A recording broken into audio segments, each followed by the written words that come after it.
it's Friday the 9th of September and welcome to our weekly news bulletin from the Christian Institute. First, the government had to rely on Labour peers and its own ministers to avoid defeat on a House of Lords motion regretting the impact of new equality laws. The motion was tabled by Conservative peer Lord Waddington, and in an impassioned speech he expressed regret at the unfair and unjust impact of equality laws on religious believers and the bureaucratic burdens heaped on public bodies.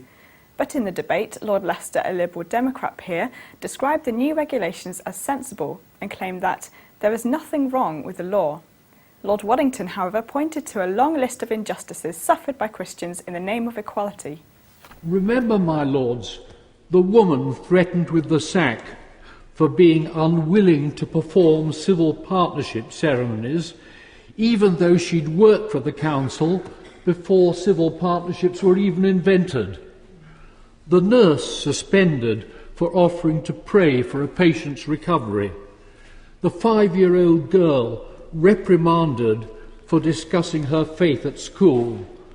And her mother, a worker at the school, investigated for professional misconduct because she asked for her friend's prayers in the matter.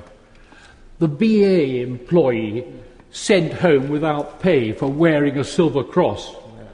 My lords, these regulations clearly will do nothing to ensure that people who do not fit into the neat categories prescribed in equality law have their rights protected. Lord Waddington's motion was defeated by 258 to 126 votes, but the government will be concerned that it had to rely on opposition peers to do so. A sex shop licence has been granted for a second time to a shop operating next door to a school uniform store in Truro.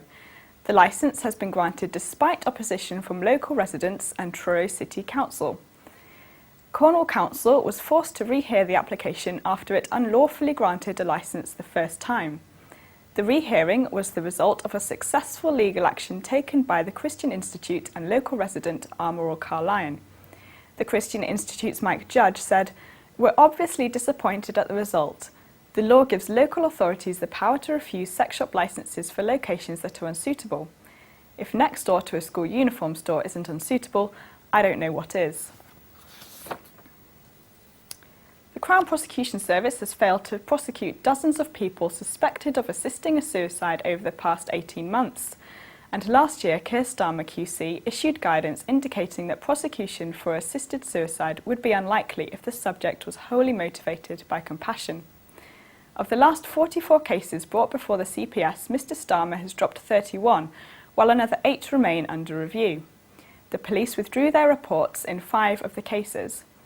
But Dr Peter Saunders of the campaign group Care Not Killing said, "There is a very real danger here of legalisation by stealth, which runs contrary to the will of Parliament. The law is clear and has not been changed. Assisting or encouraging suicide is a serious crime." A sex education teacher who moonlighted as a stripper and worked as an adult film performer has been given permission to continue teaching.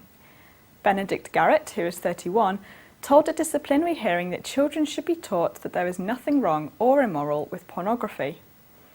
Last week, the hearing concluded that Mr Garrett was guilty of unacceptable professional conduct, but left him free to carry on teaching.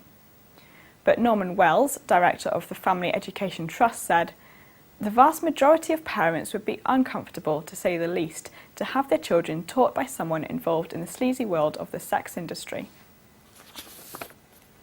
Eric Pickles, the Communities Secretary, has issued statutory guidance to councils which clarifies that there is no requirement for them to carry out lifestyle or diversity questionnaires. The move follows revelations that Islington Council asks people wanting to join a library if they are transgender.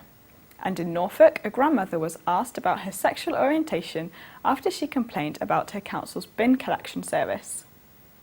Mr Pickles said, "At a time when taxpayers are watching their pennies, the last thing councils should be doing is sending out unnecessary and intrusive questionnaires. Clamping down on such town hall activity will save taxpayers money and protect the privacy of residents of all backgrounds."